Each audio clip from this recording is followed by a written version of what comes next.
하나님의 은혜가 늘 여러분 가운데 있을 줄 믿습니다. 언젠가 한강을 달리던 자동차가 난간을 들이받고 추락한 사고가 있었습니다. 그래서 전원이 사망을 했다고 합니다. 물론 죽은 사람들이 다 억울하게 죽임을 당했지만 달리는 버스가 추락하는 바람에 많은 사람들이 죽었겠죠. 첫째로 차가 떠나는데 그 차를 타기 위해서 뛰어가서 억지로 타서 그 차를 타는 바람에 죽은 사람이 있을 것입니다. 내려야 되는데 내릴 정거장에서 내리지 못하고 꾸벅꾸벅 졸다가 한 정거장 더 가는 바람에 죽게 된 사람도 있을 것입니다. 또 어떤 사람은 69번을 타야 되는데 96번을 타서 차를 잘못 타서 죽은 사람도 있을 것입니다. 더 억울한 사람은 뱃놀이를 하다가 그 추락하는 버스에 치여서 죽은 사람이겠죠. 우리 인생에는 참 알 수 없는 일들이 많습니다. 지금 우리가 살아가는 현실이 겉모양은 안전한 것 같고 무언가 잘 돌아가는 것 같지만 우리 삶에는 무언가 늘 부족함이 있고 무언가 허전함이 늘 도사리고 있습니다. 그래서 믿음 생활 잘하다가 세상 낙을 만나서 세상으로 돌아간 사람이 있죠. 바울의 신실한 동역자였던 데마는 세상을 사랑해서 달마디아로 떠났다고 바울은 이야기하고 있습니다. 마침 그때 그 일이 생기는 바람에, 그때 그 사건이 있는 바람에, 세상으로 가는 버스가 오는 바람에 그것을 탔다가 지옥까지 가게 될 줄 모르고 가는 사람들이 있습니다. 교회를 계속 다녔는데 뒷자리에 앉아서 꾸벅꾸벅 졸다가 천국역을 지나서 지옥역에 도착하는 사람도 있을 것입니다. 또 어떤 사람은 이단이라는 잘못된 버스를 타서 지옥까지 간 사람도 있을 것입니다. 그런데 구약에는요, 이런 이야기들이 너무나 많이 있습니다. 그런데 하나님은 이런 사람들이 죽을 때까지 기다리지 않습니다. 하나님께서는 다음 차를 타라고 권하기도 하시고 조는 사람을 깨우기도 하시고 여러 가지 방법을 동원해서 위험한 데서 살지 말라고 충고하시기도 합니다. 이것을 성경적인 용어로 징계라고 이야기를 합니다. 그런데도 고집을 부리면 어쩔 수 없이 고난을 당할 수밖에 없게 되겠죠. 우리가 읽은 룻기의 말씀은 불과 넉 장밖에 되지 않는 분량의 성경입니다. 성경으로 따지면 아주 작은 책이죠. 그런데 이러한 내용들을 잘 담고 있고요. 오늘 본문의 배경 역시도 사사시대입니다. 사사시대의 특징이 뭐죠? 하나님이 없었어요. 하나님을 믿지 않고 자기의 소견에 좋은 대로 하나님의 기준이 모든 것을 이끌어가야 되는데 하나님의 기준은 찾아볼 수가 없고 내 기준이 모든 것을 지배하는 그런 시대였습니다. 그런 시대, 기드온 시대였죠. 유대 베들레헴에 엘리멜렉이라는 사람이 살고 있었습니다. 그의 아내는 나오미, 그리고 두 아들이 있었는데 말론과 기련, 이렇게 네 가족이 살고 있었습니다. 그런데 이 유대 베들레헴에 흉년이 들기 시작을 했어요. 가뭄이 들어서 흉년이 들었는지 아니면 어떤 자연재해로 인해서 흉년이 들었는지 성경은 그것에 대해서 이야기하지 않지만 아무튼 흉년이 들어서 이들이 고향을 떠나게 됩니다. 그래서 어디로 이사를 가냐면 모압이라는 나라로 이사를 가게 됩니다. 그런데 그 이사를 가는 과정에서 그들은 아마 꿈에 있었겠죠. 좀 더 잘 살아보겠다, 좀 더 풍요한 삶을 살아보겠다, 아마 꿈에 부풀어서 그들은 이민을 갔을 것입니다. 그런데 그곳에서 가장인 엘리멜렉이 죽습니다. 그런데도 이제 두 아들이 있기 때문에 아마 이 나오미는 두 아들을 결혼시켜서 손주를 볼 마음이 그의 슬픔을 반으로 줄여줬을지도 모릅니다. 이제 자식도 낳지 못하고 그런데 또 두 아들이 죽게 됐죠. 다 죽고 이제 시어머니 나오미와 오르바라는 며느리 그리고 룻이라는 며느리 셋만 남게 되었습니다. 우리가 사사기를 잘 읽다 보면요, 사사기에 미디안 족속들이 이 시대에 쳐들어왔는데 미디안 족속들이 시도 때도 없이 쳐들어오는 거예요. 그래서 곡식을 불태우기도 하고 가축을 약탈해 가기도 하고 심지어는 사람들의 생명을 위협하기도 했습니다. 모두가 두려웠어요. 이스라엘 백성들 모두가 두려워서 집에서 살지를 못하고 그들은 굴 속에 피해서 살고 있었습니다. 이때 이스라엘 백성들이 자기 자신들을 돌아봤죠. 우리가 왜 이렇게 됐는가? 돌아보다 보니까 우리가 하나님의 말씀을 어겼구나. 하나님의 뜻대로 살지 못했구나. 이것을 생각하게 됐어요. 하나님의 뜻대로 살지 못했다라는 내용을 알고 그들은 회개하기 시작을 했습니다. 그들이 눈물겹게 하나님을 붙잡고 하나님의 은혜를 구하며 나갔을 때 하나님께서 누구를 세우냐면 기드온이라는 사사를 세워서 40년 동안의 평화를 허락해 주십니다. 아마 오늘 본문은 그 상황을 염두에 두고 기록된 것 같습니다. 이제 사사 기드온이 모든 미디안 세력들을 물리치고 평안을 주고 곡식도 다시 풍성하게 열린다라는 소문이 모압에까지 들렸어요. 나오미의 귀에 들렸어요. 이제 나오미는 고향으로 돌아가려고 마음을 먹게 됩니다. 그런데 고향으로 돌아가려고 마음 먹고 돌아가는데 두 며느리가 함께 출발을 했습니다. 처음부터 그들은 헤어진 게 아니라 함께 출발을 했어요. 출발해서 가다가 나오미가 두 며느리에게 이야기를 합니다. 이제 너희는 너희 어머니께로 돌아가라. 너희 고향으로 돌아가라. 그렇게 이야기를 하면서 돌아가라고 권고를 했어요. 근데 여기서 오르바는 울면서 돌아갔습니다. 그런데 작은 며느리 기럐의 아내였던 룻은 어머니를 쫓아가겠다. 어머니의 백성이 나의 백성이 되고 어머니의 하나님이 나의 하나님이 되겠다라고 고백하면서 자기를 쫓아내지 말라. 그래서 끝까지 나오미와 함께 고향으로 돌아오게 됩니다. 롯은 비록 모함 여자였지만 나오미를 통해서 하나님이 어떤 분인지 들었을 것입니다.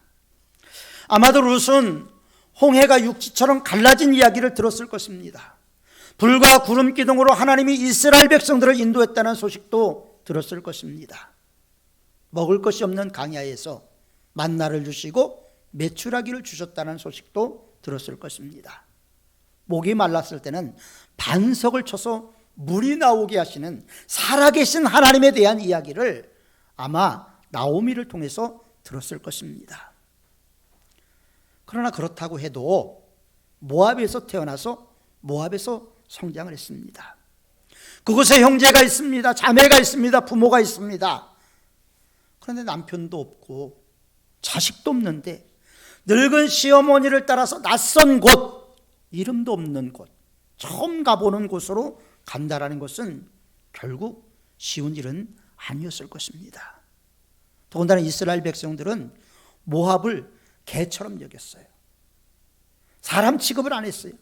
저 종자들은 인간 같지 않은 종자들, 개 같은 종자들이라고 이야기할 정도로 아주 무시하는 그런 상황이었습니다.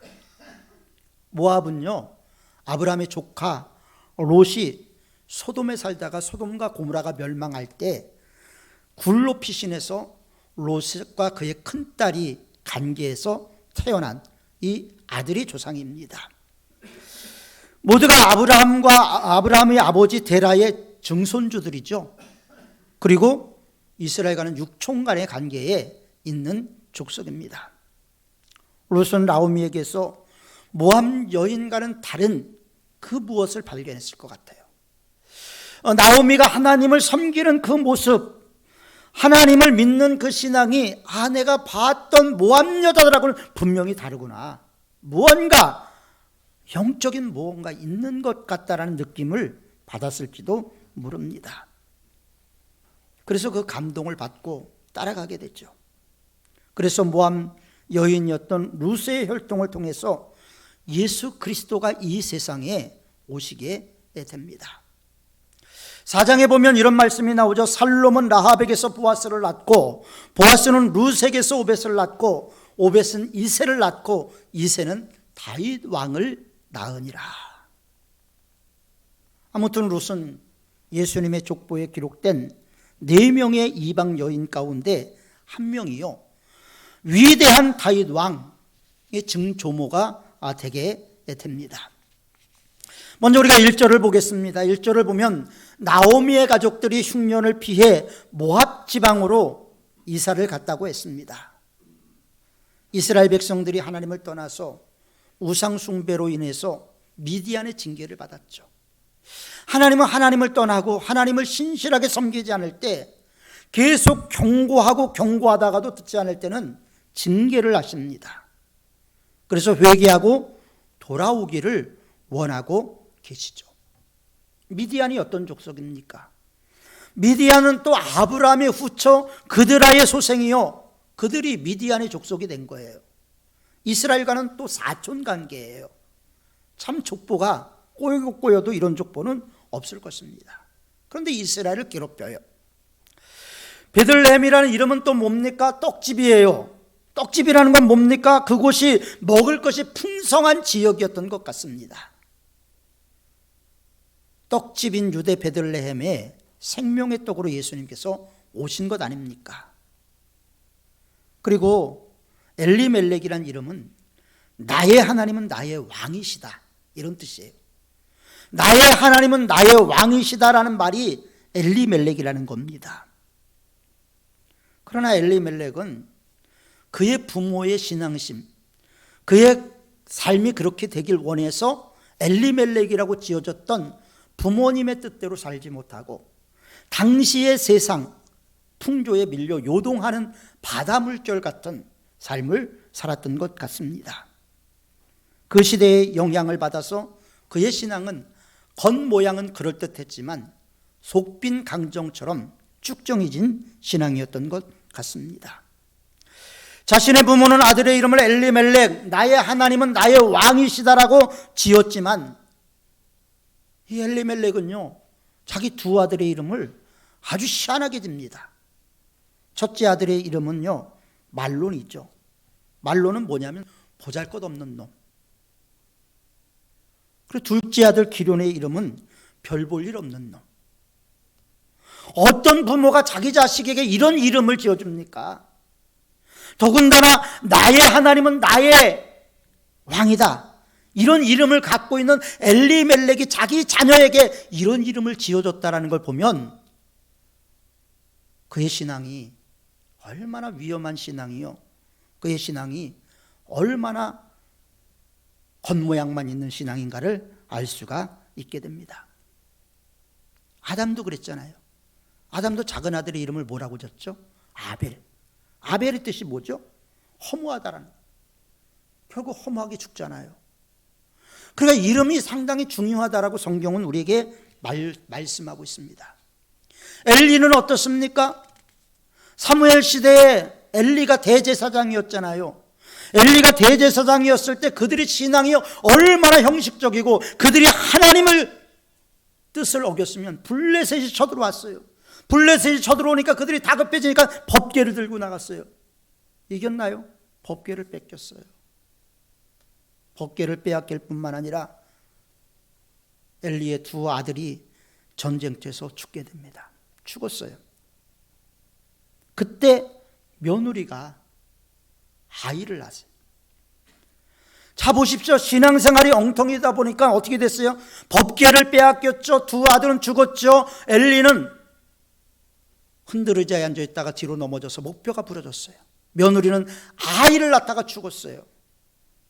죽으면서 자기가 낳은 아들의 이름을 뭐라고 짓는지 아십니까? 이가봇. 이가봇이라고 져요. 이가봇이 뭔지 아십니까? 하나님의 영광이 떠났다. 대제사장의 가문에서 하나님의 영광이 떠났다라고 이렇게 이름을 지었단 말이에요. 얼마나 이게 영적으로 심각한 문제였는가 생각해 볼 필요가 있지 않겠습니까? 하나님이 우리 집을 떠났다. 그러면 이해가 가잖아요. 그런데 하나님이 영광이 이스라엘 전체를 떠났다라는 거예요.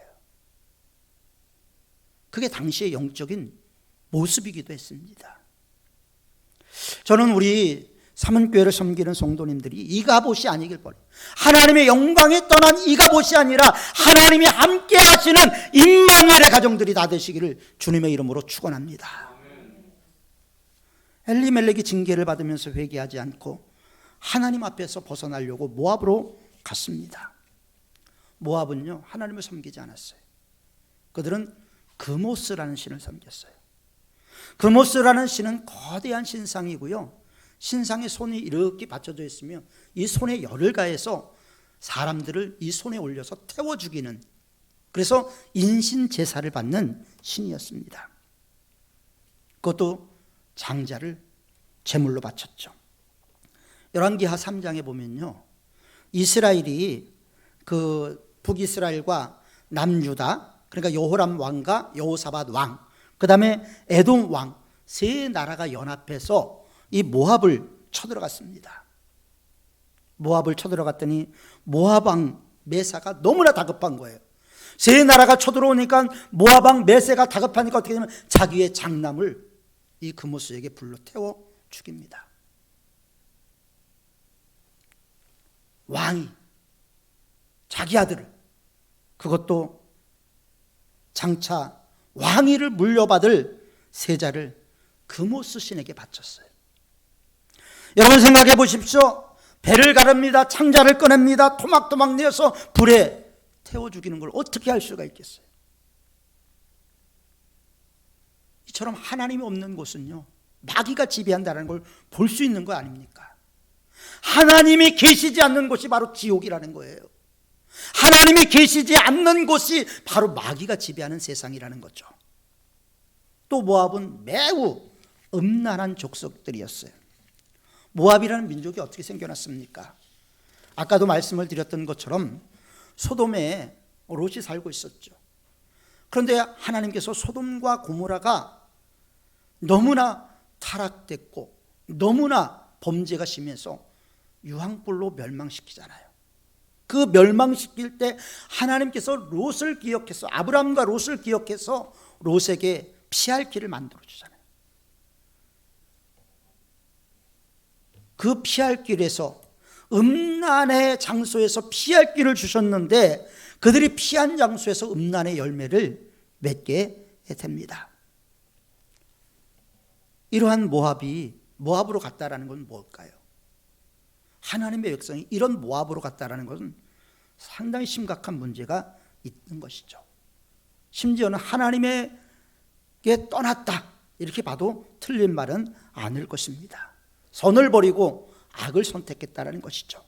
영생의 길을 버리고 사망의 길을 선택했다는 말입니다. 하나님은 우리에게 생명 주시길 원해요. 우리가 은혜 누리기를 원해요. 우리가 하나님의 사랑 가운데 거하기를 원해요.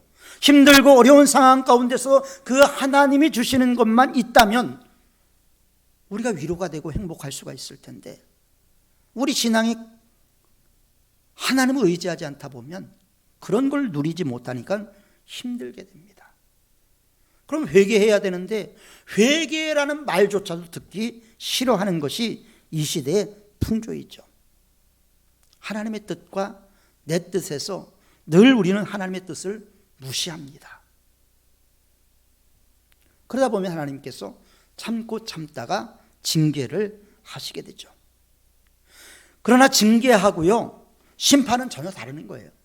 징계는 돌아오게 하기 위한 하나님의 매질, 시험, 이 정도라면 심판은 믿지 않는 자들에게 임하는 요한계시록에 나오는 둘째 사망을 의미하고 있는 것입니다. 지금 우리가 읽고 있는 룻기의 내용은 뭡니까? 하나님을 멀리 떠났다가 회개하고 돌아오는 장면입니다. 징계를 당하고 나서야 하나님께 돌아왔다라는 이야기예요. 그리고 회개하고 돌아오니 이제 하나님께서 뭘 주셨다? 축복을 주셨다. 축복받기를 그렇게 원하는데 회개하고 돌아오니까 그때서 하나님이 복을 주셨다라는 말씀입니다. 신앙생활이라는 것은 돌을 닦는 게 아닙니다. 끊임없는 회개 생활이에요. 끊임없이 예수님을 닮아가는 삶을 살기 위한 노력의 과정입니다. 많은 사람들이 구약을 어렵다고 이야기를 해요. 왜냐하면 당시의 배경을 이해하지 못하다 보니까, 그리고 이스라엘의 사회, 문화를 이해하지 못하다 보니까 성경이 어렵게 느껴지는 거예요. 그래서 구약을 잘 이해하려면 그 당시의 문화적인 상황을 알아야 된다. 집진네벤이라는 독일어로 헤르만 궁켈이라는 학자가 이야기를 하기도 했습니다. 그러니까 성경을 신화처럼 받아들이죠. 그냥 옛날 이야기처럼 받아들여요. 그런데 만약에 성경이 도덕책이라면요, 여러분 누가 도덕책에 이런 지저분한 일들을 기록하겠습니까? 예수님의 족보에요, 이방 여인이 4명이 나옵니다. 4명이 나오는데 어땠습니까? 다말은 어땠죠? 시아버지하고 관계해서 자녀를 낳았어요. 이거 부끄럽게 누가 기록하겠습니까? 기생 라합은 어떻고요? 그 다음에 우리가 너무나 잘 알고 있는 다윗이 선택했던 우리아의 아내 밧세바는 어떻고요? 성경은 윤리교과서가 아니에요. 이런 손가락질 받는 이야기까지 성경에 기록한 것은 우리에게 생명을 주시기 위해서, 영생을 주시기 위해서 하나님의 의도적인 기록의 목적이 있었다는 것이죠. 룻기는 믿음의 길을 떠난 한 사람을 이야기합니다. 이 얘기는 시험이 오고 어려움이 오니까 교회를 떠났다는 이야기하고 똑같은 말이에요. 그러니까 하나님을 떠나니까, 교회를 떠나니까 바로 오는 게 뭘까요? 영적인 빈곤이 오기 시작합니다. 영적인 빈곤이 와요. 그것을 우리는 시험이라고 얘기를 합니다. 시험이 들어서 하나님을 떠난 사람들이 얼마나 많이 있습니까? 하나님을 완전히 떠나지는 않았다 할지라도 마음으로부터 하나님 멀어진 사람들이 너무나 많아요.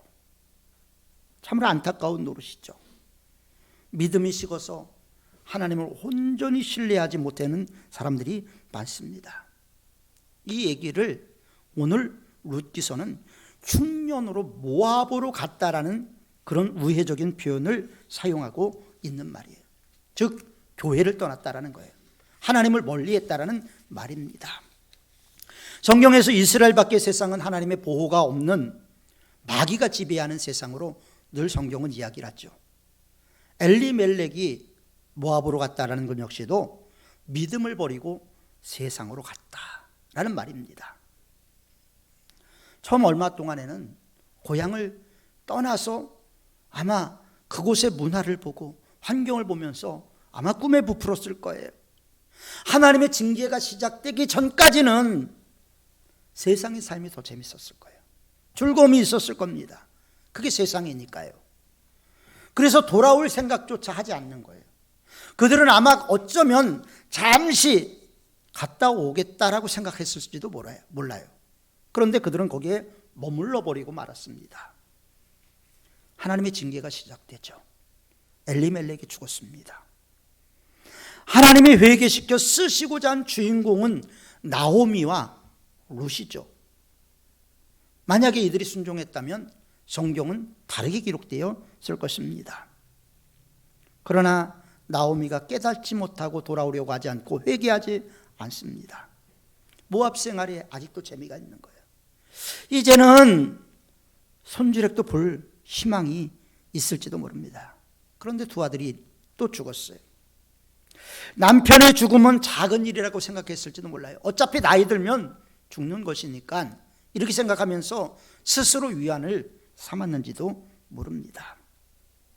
이제 두 아들을 결혼시켰으니 이 며느리들을 통해서 손주들을 보면서 살아야 되겠다. 그런데 하나님 참 야속하셔요. 이 두 아들을 다 데리고 갔어요. 데리고 가려면 손주렉도 하나 데리고 가시지, 하나님 때로는 잔인한 것 같아요. 두 아들을 다 데리고 갔어요. 그래서 두 며느리만 남았는데 이제 두 며느리를 친정으로 돌려보내려고 합니다. 우린 여기서 나오미의 심각한 문제를, 영적인 심각한 문제를 또 한번 볼 수가 있어요. 모처럼 나오미를 통해서 하나님이 누군지, 교회가 무엇인지, 예수님이 무엇인지 그걸 이제 알게 된 사람, 오늘날 표현으로 말하면 그런 나오미와 룻에게 오르바가 하는 말이 뭐예요? 내 고향으로 돌아가라, 내 어머니께 돌아가라, 내 신에게 돌아가라. 이 얘기는 뭐냐면 하나님 믿을 필요 없다, 네 살고 싶은 대로 살아라, 이런 심각한 얘기를 하고 있는 거예요. 어떻게든지 지옥에서 천국에 가게 이끌어가야 될 나오미가 지금 한참을 가고 있었어요. 따라왔어요. 따라오는 중간에서 돌아가라고 얘기를 하는 거예요. 처음부터 그런 게 아니에요. 두 며느리는 어머니를 따라갈 마음이 있었던 거예요. 그런데 강권합니다. 여기 보면 나오미가 인간적으로 보면 참 따뜻한 시어머니 같아요. 그런데 여러분, 인간적인 따뜻함이 때로는 우리를 사망으로 끌고 갈 수도 있다는 걸 알아야 됩니다. 우리의 심각한 문제가 뭐냐면요, 하나님이 기준이 아니라 내가 기준이 되기 때문에 문제가 되는 거예요. 인간적인 정의라는 것이 영적인 생활에 얼마나 문제가 되는가 하는 것을 우리는 볼 수가 있게 됩니다. 결국 나오미는 오르바를 모압의 둠으로 인해서 한 영혼을 지옥으로 보내는 그런 죄를 범하게 됩니다. 세상 일에는 인간적이고 사랑이 넘쳐야 되는 점, 그러나 죽느냐 사느냐 하는 문제에서는 다르다는 겁니다. 인정보다 살아야 되잖아요. 다리가 썩어가는 환자를 살리기 위해서는 다리를 잘라내야 됩니다. 암덩어리가 있는 환자를 살리기 위해서는 암덩어리 제거 수술을 해야 됩니다. 근데 그걸 갖고 있는데, 영적으로 갖고 있는데, 그래요, 옳습니다, 그대로 사셔야죠. 오늘 한국교회가 이렇게 가고 있다는 거예요. 나오미는 하나님의 징계를 당한 뒤에 돌아왔습니다. 그나마 다행인 거예요. 징계를 받고도 안 돌아오는 사람들이 있는데, 징계를 받고 돌아왔다는 건 그만큼 나오미가 잘 선택한 것이죠. 만약에 나오미가 베들레헴을 떠나지 않았다면 어떻게 할까요? 아마 남편이 죽지 않았을 수도 있습니다. 남편이 죽었을 때 돌아왔다면 두 아들이 죽지 않았을 수도 있었을 것입니다. 하나님은 기다리다가 안 되면 더 이상 안타깝지만 망설일 시간을 주지 않습니다. 우리들 주변에 신앙생활 잘하다가 세상으로 떠나간 사람들이 많이 있습니다. 아니, 우리들 가운데서도 겉으로만 하나님을 찾고 속에는 하나님을 이용의 대상이나 산타크로스 같은, 또 요술쟁이 같은 분으로 생각하는 분들도 있을지 모릅니다. 육체적인 쾌락에 빠져서 모압같이 저주받은 세상에 미련을 두고 롯의 아내처럼 뒤를 돌아보다 소금 기둥이 되는 그런 삶을 살아가고 있지는 않습니까? 하나님의 징계의 시간이 오기 전에 우리는 하나님께 돌아가야 됩니다. 여러분들이 잊고 있는 것을 하나님이 잊지 않는다라는 거예요. 내 변명, 내 생각이 아니라 하나님의 원하는 것이 무엇인가를 성경적으로 찾아가는 것이 우리의 신앙의 여정이 되어야 된다는 거예요. 그렇기 때문에 우리의 모든 신앙의 기준은 바로 여기에 있어야 되는 거예요. 내가 돼서는 안 된다는 거예요. 내가 될 때 우리는 나오미처럼 어려움을 당할 수 있다는 것을 생각하면서 하나님께 돌아가고, 하나님 의지하고, 하나님 바라보고, 진짜 그분이 내 안에 들어와서 내 안에 자정하시고 나를 다스리시고 나를 통치하심으로 진짜 엘리멜렉, 나의 하나님은 나의 왕이시다, 이런 삶이 되어야 되지 않겠습니까? 그럴 때 하나님께서 하늘문을 열어주실 겁니다. 삶에 막힌 것 뚫어주실 것입니다. 우리의 답답한 마음 시원하게 만들어주실 것입니다. 우리의 질병도 예수 그리스도의 피 묻은 손으로 만져주시고 싸매어주시고 회복시켜 주실 것입니다. 주님께 돌아갑시다. 주님의 은혜를 다시 한번 사모하고 하나님 만나기 위해서 간절하고 애타는 마음으로 하나님 앞에 나가는 우리 모두가 됩시다. 거기에 하나님의 은혜가 있습니다. 축복이 있습니다. 그리고 우리의 생명이 있습니다. 기도하겠습니다.